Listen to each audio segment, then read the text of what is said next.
diapositiva, por favor. ¿Me confirman? Sí, ¿no? Ok. ¿Se me escucha bien también, no? Ok, gracias. Entonces, empecemos. El repaso 100% práctico, la normativa sociolaboral. Empecemos por la pregunta número 1. El contrato, bueno, hablamos ya de contrato de trabajo. El contrato se puede celebrar verbalmente y el contrato tiene esta característica, ¿no? El contrato que puede celebrarse verbalmente es temporal, es tiempo parcial, indefinido, intermitente. Entonces, para entender a qué se refiere primero, ¿qué es un contrato de trabajo? Previo a yo poder decir si es temporal, parcial, indefinido, intermitente, ¿qué es un contrato de trabajo? Entonces, la doctrina, la dogmática, la ley nos señala que el contrato de trabajo tiene 3 elementos esenciales, que es la prestación personal de servicios, la subordinación y la remuneración. Entonces, ¿dónde encontramos esto? No lo encontramos en la Constitución, no lo encontramos en el Código Civil, no lo encontramos en la ley de procedimiento, la Ley General de Inspección de Trabajo, ni en su reglamento, ni en la directiva. Lo encontramos en el texto único ordenado del Decreto Legislativo 728, la Ley de Productividad y Competitividad Laboral, el denominado régimen laboral de la actividad privada, el Decreto Legislativo 728. ¿Qué nos dice en su artículo 4?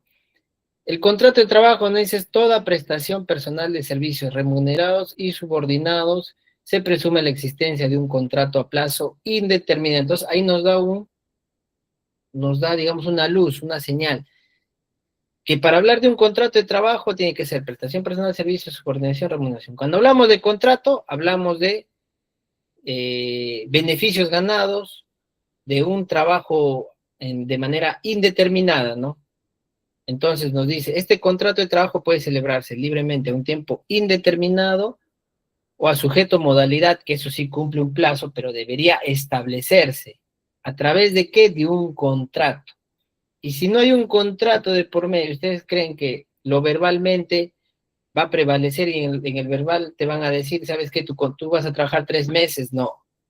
El contrato verbal se entiende como un trabajo indeterminado. Entonces acá nos dice, ¿qué es el contrato verbal? Es el contrato de palabra que realizan el trabajador y el empleador, nos dice. El día de hoy se presenta, mira, para hacer un ejemplo, ¿no? El día de hoy se presenta al restaurante el señor Raúl, el joven Luis, quien quiere trabajar de mozo. Raúl acepta indicándole que se le pagará la remuneración mínima sin perjuicio de las propinas, no mediando ningún documento escrito. El contrato de trabajo verbal solo es para los contratos de trabajo a plazo indeterminado. Por cuanto los contratos de trabajo sujetos a modalidad a plazo fijo necesariamente deben ser por escrito. ¿Por qué? Porque si no está por escrito, se sobreentiende que cualquier otro contrato que no está sujeto a un plazo fijo, se sobreentiende indeterminado. Así de sencillo es en lo que es el régimen laboral de la actividad privada. ¿Por qué? Porque corresponde, ¿no?, al empleador determinar que no es así. Y como ya les mencionaba, la legislación laboral, la carga y la prueba, siempre va al empleador o al denunciado, y siempre se va a ir en beneficio, en caso de duda, al trabajador. Por eso hablamos de un principio pro operatio. Siempre cualquier duda de discrepancia, siempre se va a dar beneficio al trabajador. ¿Por qué? Porque el mismo hecho que el trabajador, en este caso, va a ser de mozo, es el chico que va a presentarse a laborar, ya se estaría configurando un contrato de trabajo sin que este figure, ni que esté escrito. ¿Por qué? Porque Raúl va a realizar funciones de mozo, quiere decir que va a recibir órdenes del jefe, ¿no? Va a brindar sus servicios, ¿no? De trasladar y recibir, ¿no?, los pedidos y trasladar la comida, que es una prestación personal, va a servir órdenes, ¿no?, ya sea del jefe, del administrador, del dueño, ¿no? Ahí hay una subordinación, y por esa labor se le va a pagar. Entonces, con esos elementos se podría entender que hablamos de un contrato. Y al ser verbal, porque no se establece una fecha fija, se sobreentiende que es un contrato a plazo indeterminado. Entonces, cuando hablamos de indeterminado o indefinido, entonces el contrato verbal se puede celebrar de manera indefinida. ¿Cuál no es un elemento del contrato de trabajo? Ya lo hemos visto anteriormente. ¿Cuáles son los elementos para que se entienda un contrato de trabajo? Que eso es muy importante. Si ustedes tienen claro cuáles son los elementos del contrato, van a entender que es un contrato sujeto a modalidad, que es un contrato indeterminado, que es un contrato a plazo determinado, ¿no? Que es un contrato verbal, un contrato escrito. Entonces, ¿cuál no es un elemento? Ya hemos visto la subordinación, la autonomía, la remuneración, la prestación personal de servicios. Entonces, como ya lo hemos visto, por descarte, ¿cuál no es un elemento del contrato de trabajo? Es la autonomía. O sea, descartado totalmente. Ahora, desarrollemos un poquito más a qué se refiere cada uno de estos elementos del contrato. La prestación personal de servicio nos dice es aquel que supone la obligación del trabajador de manera directa y concreta, sin la capacidad de delegar o servir a terceros. Yo efectúo mi labor o presto mi labor de manera personal y directa, ¿no?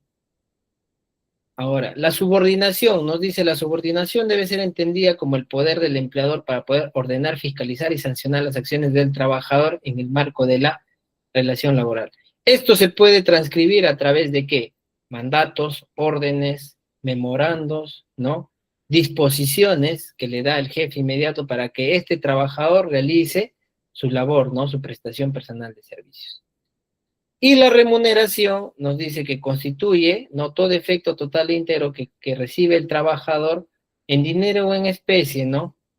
Cualquiera sea la forma de denominación que tenga, siempre que sea de su libre disposición. Esto de la remuneración sí se encuentra establecido en nuestra Constitución Política del Perú y señala que todo trabajador, ¿no? Debe contar con una remuneración que sea libre para él y que cumpla las necesidades específicas para él y para su familia, ya sea en dinero o en especie, ¿no? Ahora, ya bueno, ya sabemos que no es un elemento del contrato de trabajo, es por descarte es autonomía. Autonomía no es un elemento del contrato de trabajo. Ahora nos vamos a la pregunta número 3. Dice, ¿cuál es el plazo máximo para contratar a un trabajador part-time? ¿Hay requisitos? ¿Se establece o no hay un plazo? ¿Qué nos dice? ¿Cuál es el plazo máximo para contratar un part-time? ¿3 años, 5 años, 8 años o no tiene plazo? Ojo acá. El part-time no se refiere a la labor que yo voy a realizar específica, sino se refiere a que yo voy a realizar una función por la mitad del tiempo de la jornada establecida. ¿Cuál es la jornada establecida en ley? 8 horas, 8 horas diarias. Part-time se sobreentiende que yo solamente voy a realizar esas horas a menos de 4 horas. O sea, part-time es menos de 4 horas, se sobreentiende que es la mitad de la jornada. Para eso necesito otra función específica, para eso yo necesito que se dé un plazo máximo. Yo creo que no, ¿por qué? Porque la misma ley establece que para establecerse plazos, eso sí está sujeto a las funciones que voy a realizar, ¿no? Ya sea de emergencia, de servicio, por necesidad de mercado, no sé. Pero si voy a realizar un trabajo part-time, solamente se está disminuyendo mis horas laborales a 4 horas, por eso se llama part-time. Entonces, ¿qué nos dice el artículo 12, no? Del TUO de la Ley de Productividad Laboral. Nos dice que se entiende, ¿no? O cumplió los requisitos de 4 horas, ¿no? O semanalmente entre 6 a 5 días, ya sea dividido, siempre en cuando la labor sea menor a 4 horas diarias. El requisito para que se entienda como un trabajador part-time es que el promedio de las labores a realizar sean menores a 4 horas diarias. Si yo hago 4 horas y media, ya no sería un trabajador part-time, ¿no? Trataría de hablar de un trabajador a jornada completa y se tendría que pagar de manera fraccionada, ¿no? Entonces el requisito para ser part-time es que sea un promedio menor a 4 horas diarias. ¿Cuáles son los beneficios? Tiene también los mismos beneficios de un trabajador de jornada completa. Tiene las remuneraciones, pero va a ser proporcional, ¿no? Si gano el mínimo vital, debe ser la mitad de la remuneración del mínimo vital, ¿no? Proporcional a las horas trabajadas, si sea 2 horas, 3 horas, 4 horas, ¿no? Las gratificaciones también van a ser dadas de manera proporcional a la labor que realiza, ¿no? Como trabajador part-time. Y de seguridad y social también tienen derecho a aportar, ¿no? A un seguro de salud y también a un seguro complementario, ¿no? De riesgo. Entonces, ¿cuál es el plazo máximo para contratar a un trabajador part-time? No hay un plazo determinado. ¿Por qué? Porque como ya les mencionaba, cuando son contratos sujetos a modalidad, ya sea por reconversión, por incremento de actividad, por obra específica, ahí sí se te ponen un plazo. Pero al ser part-time solamente es que la labor que vas a realizar de una jornada laboral va a ser menor a 4 horas. Eso es todo. O sea que no hay un plazo específico para ello. Por eso no tiene plazo. Ahora, la pregunta número 4 nos dice, con relación al periodo de prueba en un contrato de trabajo, señala la afirmación correcta. ¿Cuál es el periodo de prueba en un contrato de trabajo? Siempre es de 2 meses, siempre es de 3 meses, generalmente es de 2 meses, pero podría pactarse por un plazo menor a 2 meses. Generalmente es de 3 meses, pero podría pactarse por un plazo mayor a 3. ¿Cuál sería? A ver, ¿qué nos dice el periodo de prueba y qué nos dice el tubo del decreto legislativo 728? Primero vamos a entender qué es un periodo de prueba. El periodo de prueba nos dice es la etapa inicial de la relación laboral y consiste en el otorgamiento de un tiempo determinado para que el empleador pueda comprobar la idoneidad del trabajador y para que éste evalúe si el trabajo satisface sus aspiraciones personales y de no estar conforme cualquiera de las partes con el negocio pactado, ponerle fin libremente sin asumir ninguna obligación laboral. Entonces, una vez que culmine el periodo de prueba, yo entiendo que ya tengo un derecho ganado, ya tengo una estabilidad laboral. Pero digamos, durante el periodo de prueba me establecen en mi contrato 3 meses, y yo en esos 3 meses no rindo, lo faculta el empleador que ya no me renueve, no gano la estabilidad y pueda poner fin ¿no? al contrato laboral. Por eso es necesario, en la mayoría de entidades te ponen un periodo de prueba, 3 meses, 2 meses. Pero ahorita vamos a ver cuánto es el plazo máximo. Nos dice el periodo de prueba durante su vigencia, que coincide con los primeros meses de contrato de trabajo, nos dice se realiza de manera mutua evaluación del empleador y del trabajador, ¿no? Al término de los cuales el contrato se consolida y el trabajador adquiere la protección, ¿no? Contra el despido. O sea, ya he superado el periodo de prueba, entonces he ganado el derecho a la estabilidad, ¿no? Entonces, me dice el artículo 10 del tubo de decreto legislativo 728, dice el periodo de prueba es de 3 meses, a cuyo término el trabajador alcanza el derecho a la protección contra el despido. Las partes pueden pactar un término mayor en caso de las labores requieran un periodo de capacitación y adaptación que por su naturaleza o grado de responsabilidad no sustente esta prolongación, ¿no? O sea, que sea mayor a 3 meses. Entonces, la ampliación del periodo de prueba debe constar por escrito y no podrá exceder en conjunto con el periodo inicial de 6 meses.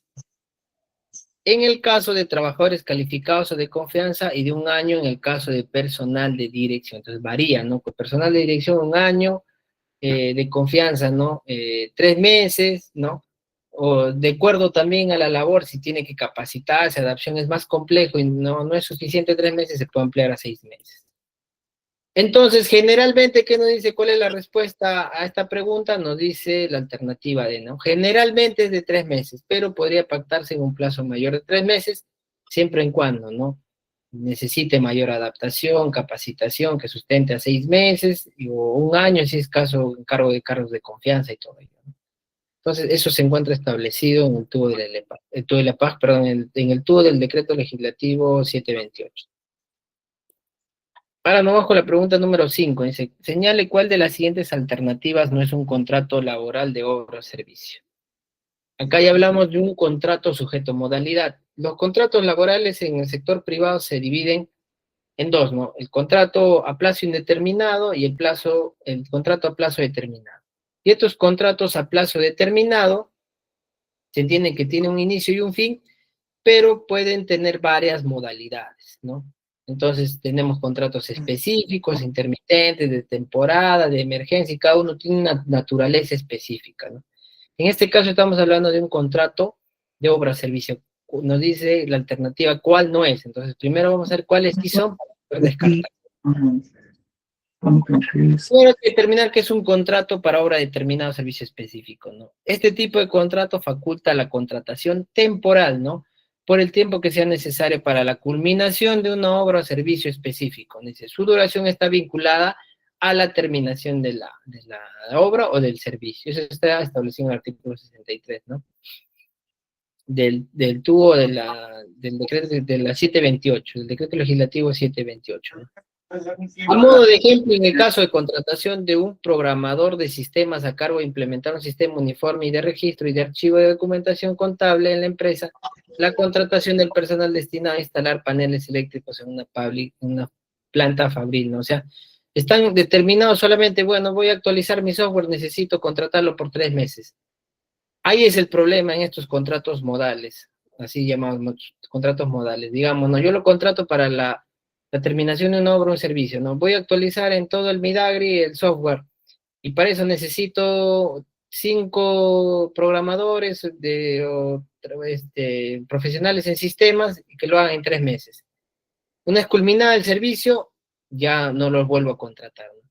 Lo que pasa acá es que a veces las entidades desconocen estos contratos modales y a plazo determinado, las cuales les asignan un escritorio, les dan memorando, no terminan en 3 meses conforme a lo establecido, les dan 4, 5, 6 meses, entonces ahí hablaríamos de una desnaturalización de contrato. Entonces, al transcurrir este plazo es perjuicio para la entidad, ¿por qué? Porque el trabajador ya al desnaturalizarse gana el derecho, o sea, sería un trabajador estable.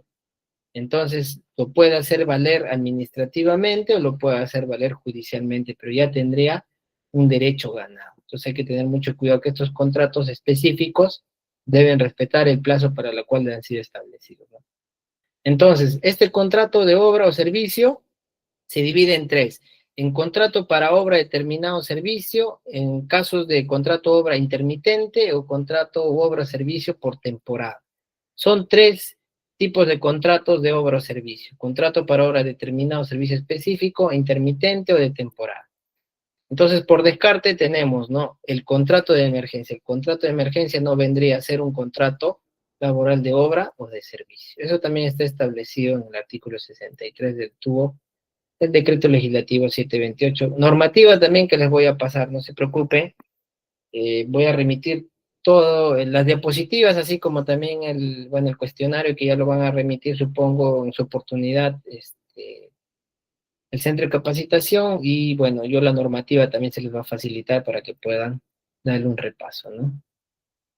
Ahora nos vamos a la pregunta número 6. ¿Cuál no es una causa de la extinción del vínculo laboral? Nos dice cuál no es una causa. El despido, con o sin causa justificada, la renuncia voluntaria del trabajador, el incumplimiento de la orden de servicio por parte del locador, o la jubilación o incapacidad del trabajador. Cuando hablamos por descarte, simple, esta pregunta está sencilla.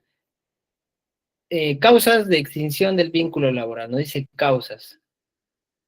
Cuando hablamos de vínculo laboral, hablamos de un trabajador que tiene contrato, ¿sí? Quiere decir que un trabajador que está subordinado, ¿no? Que realiza una prestación de labores y su prestación de labores es remunerada, ¿no? Y se encuentra subordinado. Hablamos de los elementos del contrato. ¿Ustedes creen que una orden de servicio por parte de un locador, hablamos de un contrato de trabajo? Entonces, nos vamos a la normativa que nos señala cuáles son las causales de extinción del vínculo laboral de un trabajador que tiene vínculo laboral, especifiquemos, vínculo. No se puede extinguir un contrato a alguien que no tiene vínculo con la entidad, sería algo ilógico. Solamente las causas son para trabajadores que tienen vínculo laboral. ¿A través de qué? Que cumplen los elementos del contrato. Entonces hablamos de un trabajador estable. ¿Cuáles son estas causas de extinción del vínculo laboral? Hablamos del fallecimiento del trabajador o del empleador si es persona natural, hablamos de la renuncia o retiro voluntario del trabajador, hablamos de la terminación de la obra o servicio, el cumplimiento de la condición resolutiva y el vencimiento de los plazos en los contratos legales celebrados bajo modalidad, hablamos del mutuo disenso entre trabajador y empleador, hablamos de la jubilación, hablamos de la invalidez absoluta permanente, el despido y de la terminación de la relación laboral por causa objetiva. Eso ya lo voy a desarrollar más adelante cuando hablemos sobre las causales de despido, ¿no? Entonces, ¿cuál no es una causa de extinción del vínculo laboral?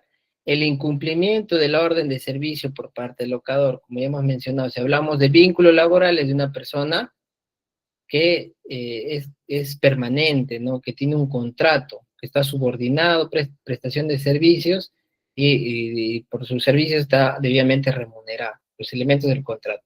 Un locador no es un trabajador con vínculo laboral, entonces, por lo tanto, no vendría a ser una causa su incumplimiento de la orden, ¿no?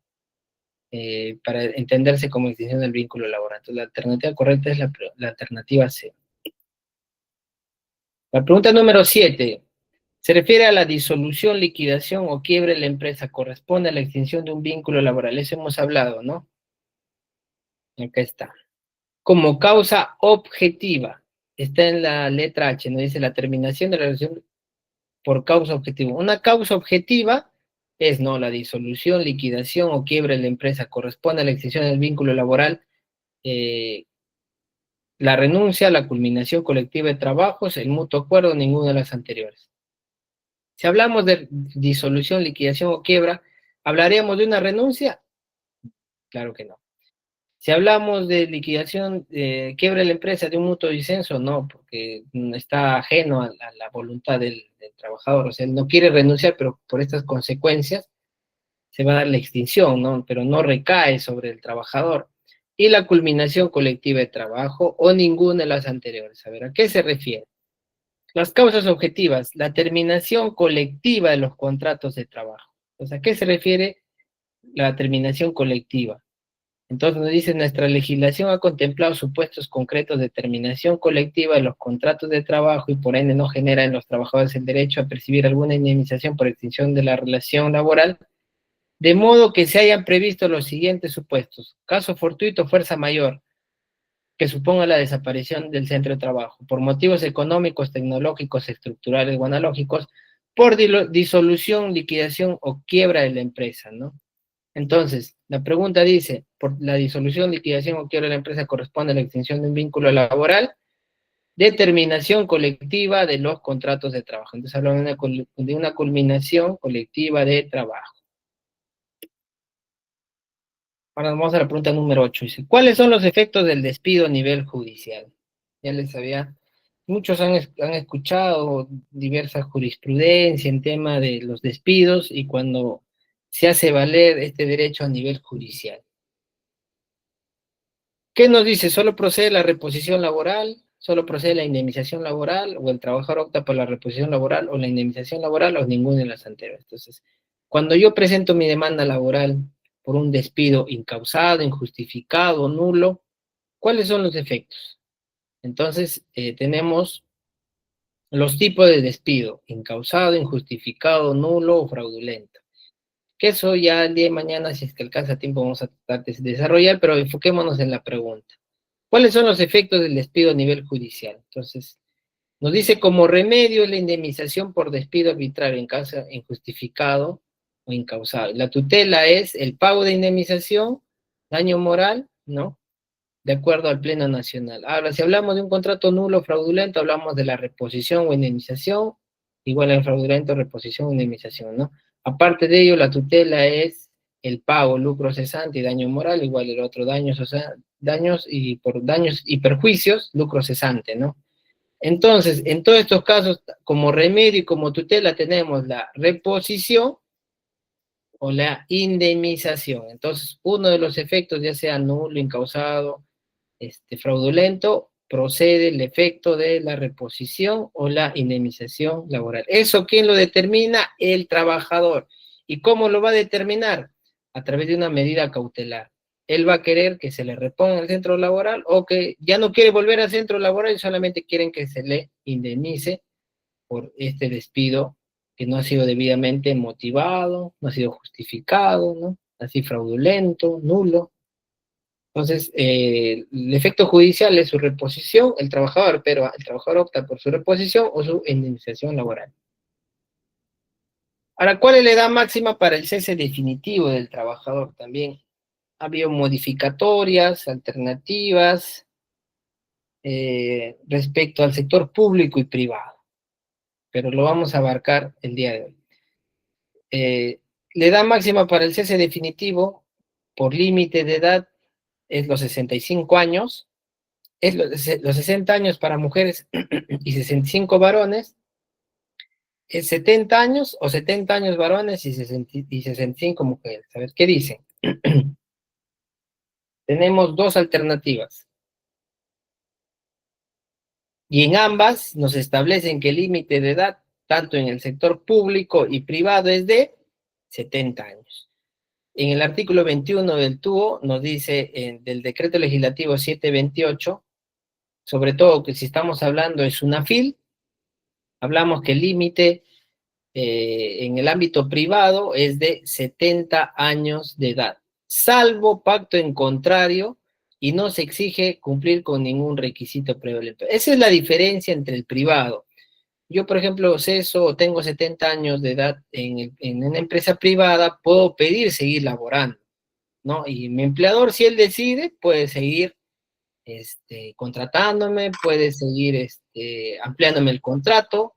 No necesito un examen médico para yo poder determinar que estoy en la capacidad, solamente esa simple discreción tácita del empleador. ¿Qué es lo que pasa en el sector público? Es totalmente distinto. Acá sí cesa automáticamente, no hay que se le va a renovar, que va a continuar. Acá es el cese definitivo cuando cumple los 70 años de edad. O sea, cumple los 70, se va para su casa.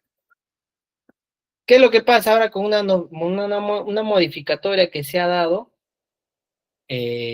En 17 de diciembre, si no me equivoco, del año pasado, que se ha modificado, ¿no? El artículo 35 de la 276, que si bien es cierto, puede cesar a los 70 años, eso se quiere decir cuando cumpla los 70 años, pero puede continuar en el puesto hasta el 31 de diciembre del año en que cumple dicha edad. Digamos, para hacerlo más sencillo, yo tengo 70 años, voy a cumplir 70 años en marzo de este año. Debería irme el 4 de marzo, que es mi cumpleaños, el 5 ya no debería estar laborando. El 4 me voy a mi casa. Pero con esta modificatoria para el sector público, ojo, nos dice ya, cumplo 70, pero puedo seguir trabajando hasta este año, hasta el 31 de diciembre. ¿Por qué? Porque estoy dentro del rango de mis 70 años. Entonces, me da la facilidad de que como mi cumple en marzo, puedo seguir laborando hasta diciembre. Pero ya el próximo año ya no puedo seguir laborando, me voy a mi casa. Entonces, esa sí la modificatoria, no sé, con un tema de beneficio al trabajador. Yo, la verdad que trabajo en el sector público, es muy complicado trabajar con personas reincorporadas, sobre todo que llegan a este límite de edad, que a veces el sector público no los capacita, lo dejan de lado y a veces más están por un tema de cumplir solamente ciertas funciones y sobre todo cobrar, ¿no? Las pensiones que les corresponden, que hay también una diferencia en el sector público y privado que ya nos demoraríamos a hacer la discusión, ¿no? Entonces, en ambos casos, sector público o privado, el límite máximo para el cese definitivo del trabajador es de 70 años. Ya le dice la diferencia entre sector público y privado, pero en ambos casos es límite máximo, el cese definitivo por límite de edad es 70 años. La pregunta número 10 dice, ¿qué es la renuncia voluntaria? Pregunta sencilla. Leyendo las alternativas ya se puede tener un alcance, ¿no? De cuál sería la respuesta correcta. La alternativa A no dice la renuncia voluntaria, la decisión del trabajador y el empleador de terminar su relación laboral. También del trabajador y el empleador, ¿ustedes qué creen? La alternativa B no dice debe presentarse por escrito y se requiere un periodo de preaviso para permitir al empleador encontrar un reemplazo o reestructurar las funciones. Podría ser un efecto de la renuncia voluntaria. O la alternativa C dice la renuncia voluntaria por decisión de reestructuración de la empresa, o la alternativa de ninguna de las anteriores. ¿Qué nos dice la renuncia voluntaria? La renuncia voluntaria va a ser un acto jurídico unilateral del trabajador en la que muestra libremente su voluntad por terminar la relación laboral. La alternativa A no va porque dice la renuncia voluntaria, decisión del trabajador y el empleador, entonces ya no sería renuncia voluntaria, ¿no? Si no sería por mutuo acuerdo. Entonces estamos hablando nosotros de renuncia voluntaria. Nos dice, en caso de renuncia o retiro voluntario, el trabajador debe dar un preaviso de 30 días de anticipación. El empleador puede exonerar de este plazo por iniciativa o a pedido del trabajador. En este caso, la solicitud se extenderá aceptada si es que no es rechazada por escrito dentro del tercer día. Esto siempre me han preguntado y siempre ha habido problemas con el tema de la renuncia voluntaria. Yo decido renunciar, no, digamos, encuentro otro centro de trabajo mejor pagado, mejor remunerado. Pero no se trata de que yo renuncie, presento mi carta y me voy. ¿no? Lo que tengo que hacer es yo una carta de preaviso a mi empleador, decir, voy a renunciar. Pero como sé que tengo una plaza que me está esperando y también me dan un tiempo para que pueda firmar contrato, lo que tengo que hacer es pedir con exoneración, o sea, que me exonere el plazo de los 30 días y que de acá a 2, 3 días me permita ir. Y eso recae en la facultad del empleador de aceptarme o no. Y para eso le da un plazo de 3 días. Yo le digo, exonérame el plazo de los 30 días y para que acepte mi renuncia. Si mi empleador no da respuesta en los 3 días, se sobreentiende que ya me exonera el plazo. Pero si me responde y me dice, no, no te voy a dar la exoneración, te quedan los 30 días, lastimosamente te tienes que quedar en los 30 días hábiles hasta que se cumplan los 30 días. Y bueno, a veces pierdes el trabajo. Entonces tiene que hacer, por así decirlo, entre comillas, un acuerdo para que el jefe me exonere de este plazo, ¿no? Algunos a veces se van nomás y lastimosamente se les abre proceso por abandono de cargo, pueden haberles proceso disciplinario y ahí es el problema. Entonces hay que tener presente que existe un plazo, un preaviso, ¿no? De 30 días y pueden solicitar la exoneración del preaviso. Bueno, entonces, ¿qué es la renuncia voluntaria? Nos dice debe presentarse por escrito y se requiere un periodo de preaviso para permitir al empleador encontrar un reemplazo o reestructurar las funciones. Esa sería la respuesta correcta. Ahora la pregunta número 11 nos dice, ¿qué componentes se consideran en el cálculo de la remuneración computable? ¿Qué componentes se consideran para el cálculo de la remuneración computable para la CTS? Nos dice solo el salario básico del trabajador. La alternativa B, el salario básico, gratificaciones de asignación familiar. La alternativa C, salario básico, bono de desempeño y seguro vida ley. O solo el bono de productividad mensual. Entonces, la CTS, como ustedes saben, es un monto que se va a dar al trabajador para que pueda compensar en caso de emergencia, ¿no? El tiempo que él ha venido laborando y hacer como una bolsa de dinero al momento que culmine su labor. Criolllamente así se entiende, ¿no? Por eso es un tiempo compensable. Pero para que se calcule esta CTS, ¿qué elementos entrarían, no? Acá nos dice cuáles se consideran, qué componentes, ¿es solamente su salario, solamente el bono de desempeño, la gratificación nomás, y el artículo 9 del texto único ordenado de la CTS nos dice que son remuneraciones computables, la remuneración básica y todas las cantidades que regularmente percibe el trabajador en dinero en especie como contraprestación de su labor, cualquiera sea la denominación que se les dé siempre que sean de su libre disposición. Se incluye en este concepto el valor de alimentación principal, que es proporcional en especie, y se excluyen los conceptos contemplados en el artículo 19 y 20. Entonces, ¿cuál es la remuneración computable? La remuneración básica, el valor de alimentación. ¿A qué se refiere? La asignación familiar y las cantidades que regularmente percibe. Una gratificación lo percibe, ¿no? Tanto en julio y diciembre y que entra como parte del cómputo de la CTS. Entonces la alternativa correcta es la alternativa B, el salario básico, las gratificaciones y la asignación familiar. Ahora nos vamos a la alternativa número 12. Nos dice, ¿cuál es el plazo máximo para el depósito de la CTS en la cuenta del trabajador después de haber finalizado el periodo semestral de cálculo? Algunos que trabajan en el sector privado ya saben qué fecha se les deposita, ¿no? Justo había una ley para el retiro del 100% de la CTS, sobre todo para el sector privado, porque el sector público, el trámite de la CTS es totalmente distinto, ¿ah? Entonces, veamos el caso para el sector privado. ¿Cuándo es el plazo máximo que se debe depositar en la CTS?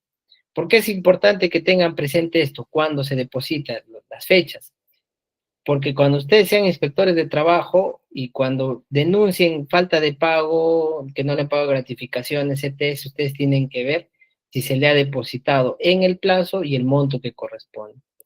Entonces, según el artículo 21 y 22 del tubo de la compensación por tiempo de servicio, nos dice que los empleadores deben depositar en los meses de mayo y noviembre, ¿no? De cada año tantos en doceavos de la remuneración computable percibida por el trabajador en los meses de abril y octubre respectivamente, como meses completos. Entonces, deben depositar entre los meses de mayo y noviembre, pero ¿qué día de mayo? Entonces, acá nos dice que debe realizarlo dentro de los primeros 15 días naturales de los meses de mayo y noviembre cada año. Entonces, cada 15, hasta el 15 de noviembre, hasta el 15 de mayo y 15 de noviembre, tiene el empleador para hacer el depósito de la CTS. En caso de incumplimiento, hay una infracción en materia de labor inspectiva, en materia sociolaboral, y pueden, como inspectores, es su labor verificar, ¿no? Si se ha cumplido o no dentro del plazo y si se ha depositado el monto que corresponde.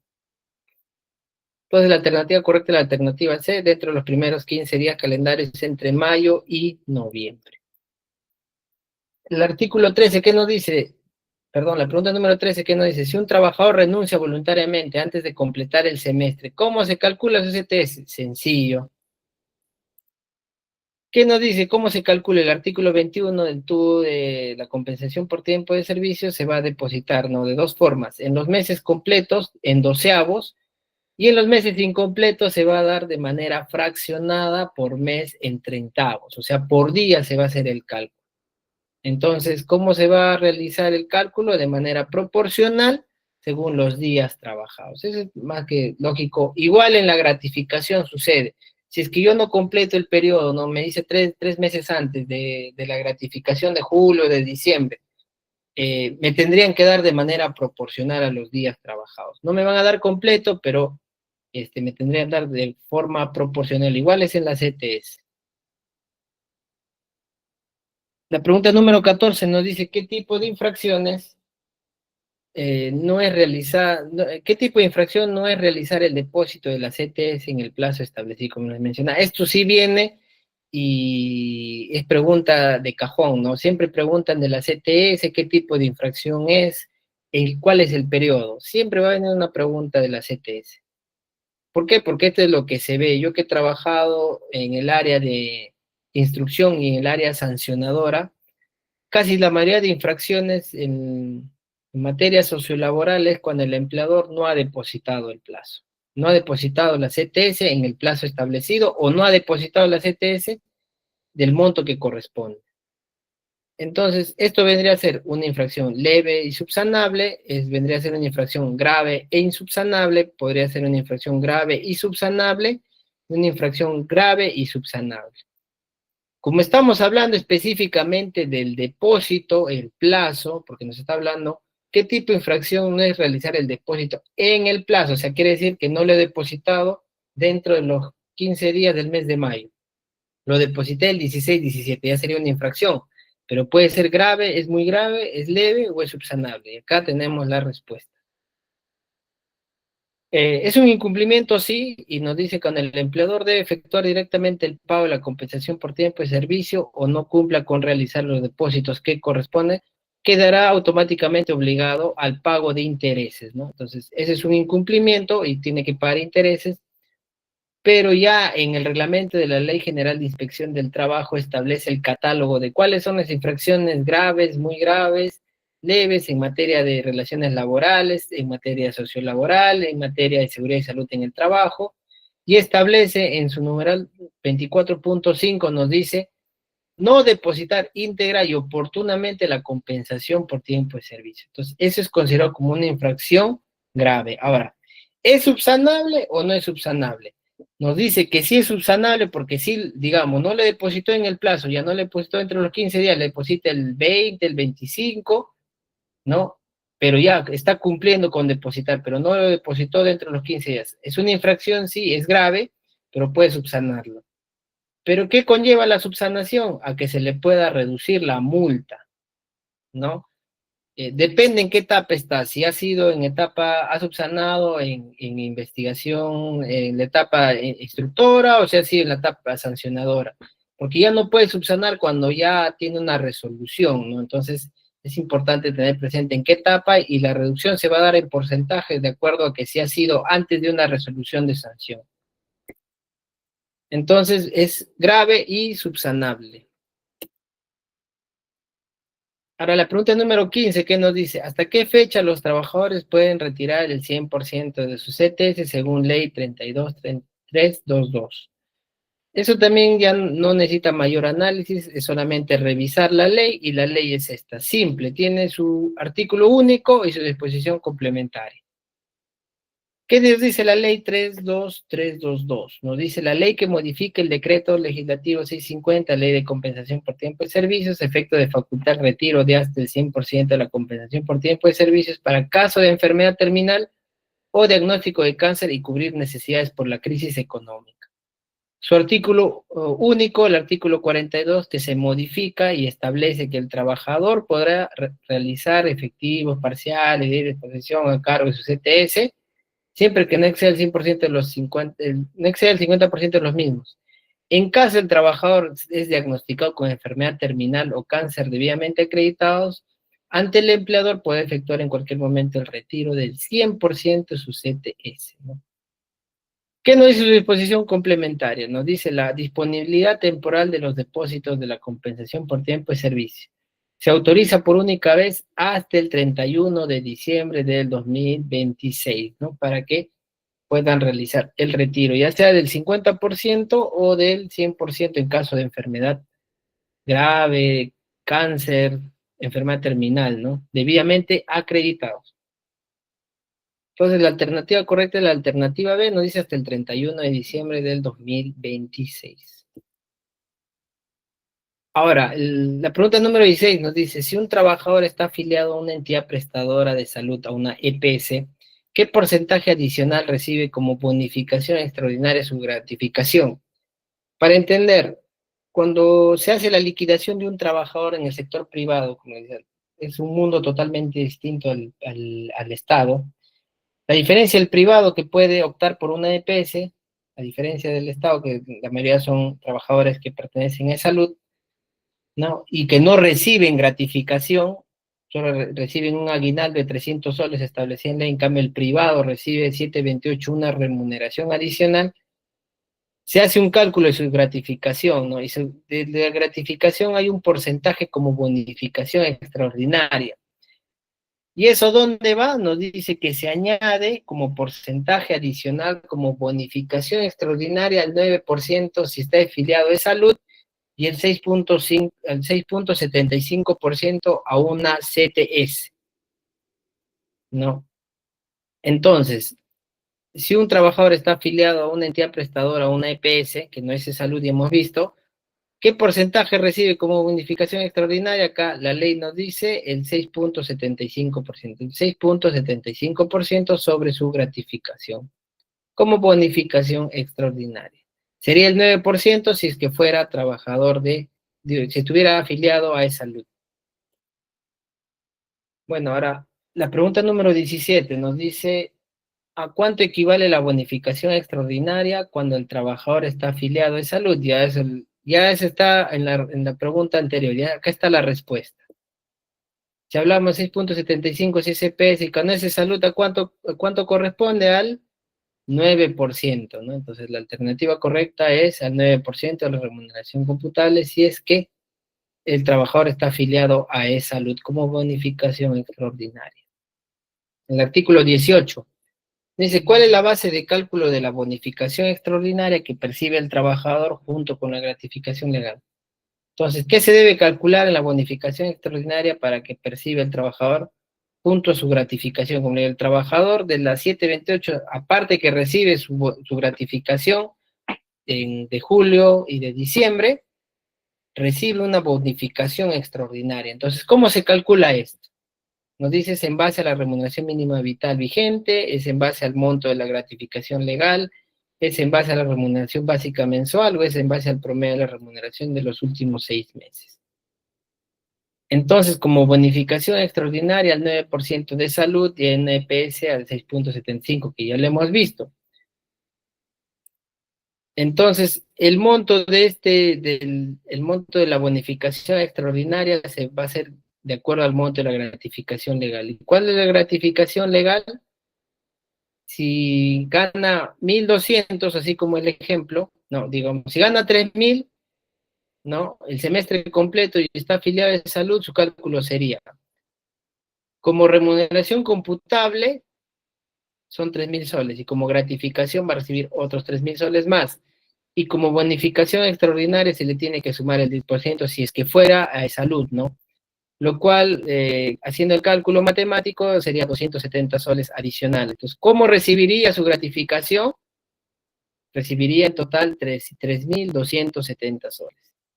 Si fuera el mínimo vital, igual, ¿no? Si es 1.250 o 1.350 o 1.500, ya va a depender del monto.